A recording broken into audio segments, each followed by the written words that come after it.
السلام عليكم ورحمة الله وبركاته. سلام ጤና ይስጥልን ክብራትና ክብራን አድማጭ ተመልካቾቻችን ሁሉ ሰላም ሁሉ መልካም ከኛ ጋር ሁሉ ሰላም ነው።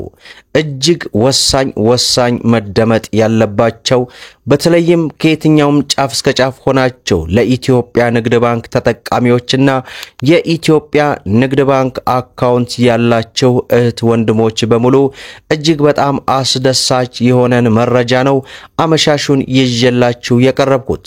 ታዲያ ይህ አዲሱ የወጣው መመሪያ በኢትዮጵያ ብሔራዊ ባንክ በኩል ተግባራዊ እንዲደረግ የተወሰነ ሲሆን በተለይ በየትኛውም ዓለም ጫፍ እስከ ጫፍ ሆናችሁ ንግድ ባንክን ለምትጠቀሙ እጅግ በጣም ደስ የሚል መረጃ ነው። ዝርዝሩን ይዘናል። በተጨማሪም ደግሞ ከግብር ጋር ተያይዞ በዛሬው ዕለት አዲስ መረጃ ወጥቷል። የሱንም የምናደርሳቸው ሲሆን በዛሬው ዕለት ከአዲስ አበባ ፖሊስ ኮሚሽን በኩል 84 ግለሰቦች በቁጥጥር ስር መዋላቸው ተሰምቷል።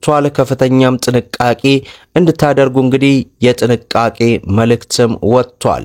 ዝርዝር መረጃዎችን ወደ እናንተ እናደርሳለን። ቪዲዮን ላይክ ቻናሉን ሰብስክራይብ ያደረጋችሁ እስከ መጨረሻው ድረስ አብራችሁን ቆዩ እያልን በቀጥታ ወደ መረጃው አመራን። እንግዲህ ከጊዜ ወደ ጊዜ ከቀን ወደ ቀን የሀገራችን ኢትዮጵያ አዳዲስ ህጎች ህብረተሰቡን እያወዛገቡ ይገኛሉ። በተለይ በባንኮች ላይ ያለው የውጭ ምንዛሪ እጥረትን ለመቅረፍ የሚወጡ መመሪያዎች በባንኮች ላይ ከፍተኛ ተጽዕኖ ቢኖራቸውም የብሔራዊ ባንክ መመሪያ ተግባራዊ እየተደረገ የሚገኝበት ሁኔታ ነው። ታዲያ በዛሬው ዕለት ለንግድ ባንክ ተጠቃሚዎች በሙሉ እንዲሁም የንግድ ባንክ አካውንት ላላቸው ኢትዮጵያውያን በሙሉ ከብሔራዊ ባንክ በኩል የወጣ እጅግ በጣም አስደሳች መረጃ ነው። ይህ መረጃ እንግዲህ ከዚህ በፊት በኢትዮጵያ ንግድ ባንክ ላይ የምትጠቀሙ ክብራን ውድ የቻናሌ ቤተሰቦች ይህንን አሰራር ተግባራዊ መደረጉ እጅግ ዘርፈ ብዙ ጥቅሞችን የያዘ መሆኑን ተመልክተናል።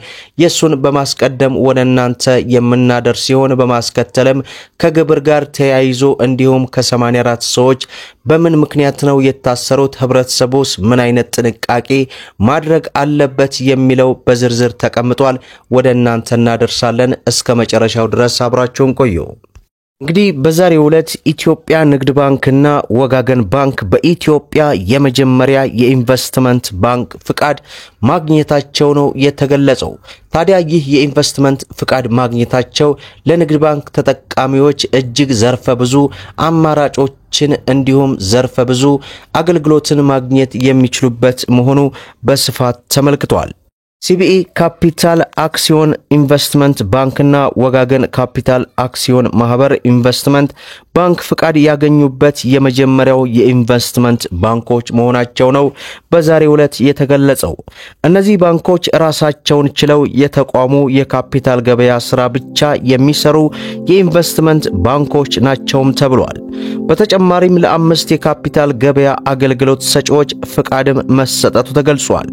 ፍቃድ የተሰጣቸው አገልግሎት ሰጪዎች ህጉ የሚጠይቃቸውን መስፈርቶችና መመዘኛዎች አሟልተዋልም ተብሏል። ይህንን ፍቃድ አስመልክቶ ዛሬ የኢትዮጵያ ብሔራዊ ባንክ ገዢና የካፒታል ገበያ ባለስልጣን ቦርድ ሰብሳቢ ማሞ ምህረቱ አብስረዋል ማለታቸው ነው በዛሬው ዕለት የተገለጸው። የብሔራዊ ባንክ ገዢ አቶ ማሞ ምህረቱ ገበያው የሀገሪቱን የክፍያ ሚዛን ያረጋጋል፣ ከውጭ ብድር ጥገኝነትና የውጭ ብድር በመቀነስ የማክሮ ኢኮኖሚ ማረጋጋትን ይፈጥራል፣ እንዲሁም የምንዛሪ እጥረትን ሙሉ በሙሉ ይቀንሳል የተባለበት ሁኔታ ነው።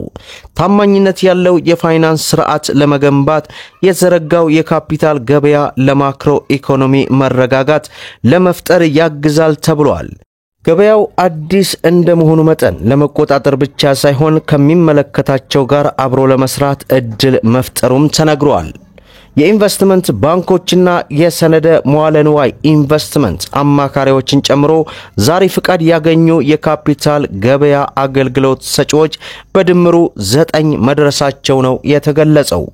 የኢትዮጵያ ካፒታል ገበያ ባለስልጣን ዋና ዳይሬክተር ኻና ተልዑ ዛሬ ፍቃድ የተሰጣችሁ በሙሉ ስራችሁ ኃላፊነት የተጣለበት በመሆኑ ሕጉን አክብራችሁ እንድትሰሩ ሲሉ አሳስበዋል። እነዚህ የኢንቨስትመንት ባንኮች ከንግድ ባንክ የሚለዩ ሲሆን ቁጠባን አያስተባብሩም፣ እንዲሁም ብድር አይሰጡም በምትሉ ኢንቨስትመንት በማማከር በሌሎች የካፒታል ገበያ ስራዎች መሳተፍ እንደሚችሉ ሰምተናል ሲል በዛሬው ዕለት መረጃው ወጥቷል።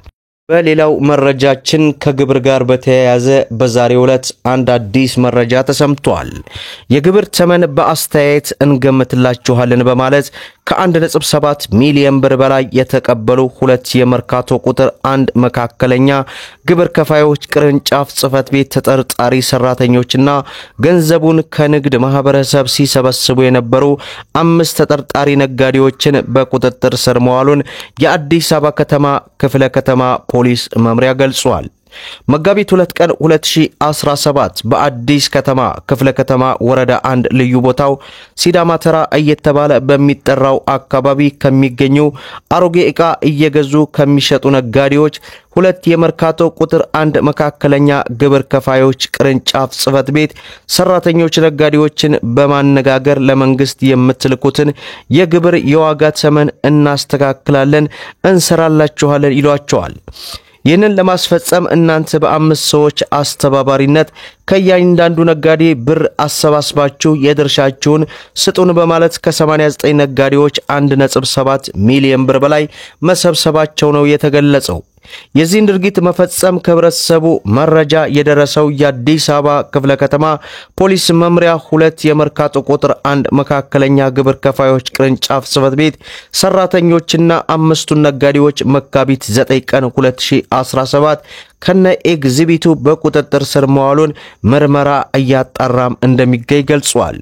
ህጋዊነት የጎደለው አካሄድ በመከተል ከመንግስት አሰራር ውጭ የንግድና ማህበረሰቡን በማሳሳት ባልተፈለገ አግባብ የግል ጥቅማቸውን የሚያስቀድሙና የተሰጣቸውን ኃላፊነት እንደ መልካም አጋጣሚ በመጠቀም ሀገርና ህዝብን ለጉዳት የሚያደርጉ መሰል አካላት ሲያጋጥሙ ለንግድ ማህበረሰቡ የጀመረውን ወንጀልን የማጋለጥ አበረታታችነት ተግባር አጠናክሮ መቀጠል ህጋዊ አሰራርን ሊከተል እንደሚገባ የአዲስ አበባ ፖሊስ በዛሬው ዕለት ጥሪውን አቅርቧል።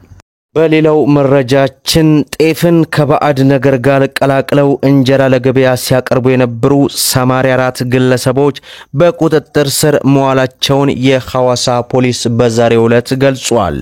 በሐዋሳ ከተማ ጤፍን ከባዕድ ጋር ቀላቅለው እንጀራ ጋግረው ለገበያ የሚያቀርቡ 84 ግለሰቦች በቁጥጥር ስር መዋላቸውን ነው በዛሬው ዕለት ያስታወቀው።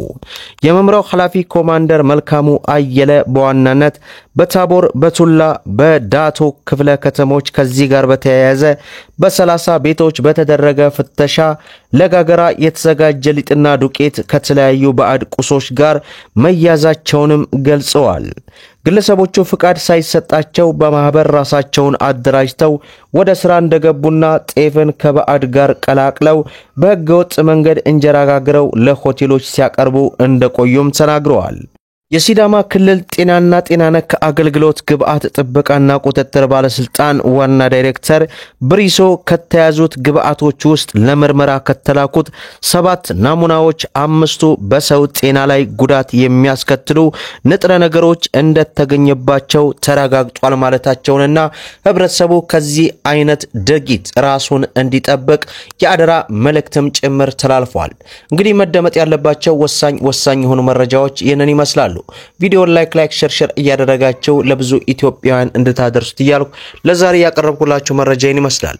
እስከ ፍጻሜው ድረስ አብራችሁን ስለቆያችሁ ልባዊ ምስጋናችንን እየሰጠን በሌላ ቪዲዮ እስከምንገናኝ ወሰላሙ አለይኩም ወራህመቱላህ።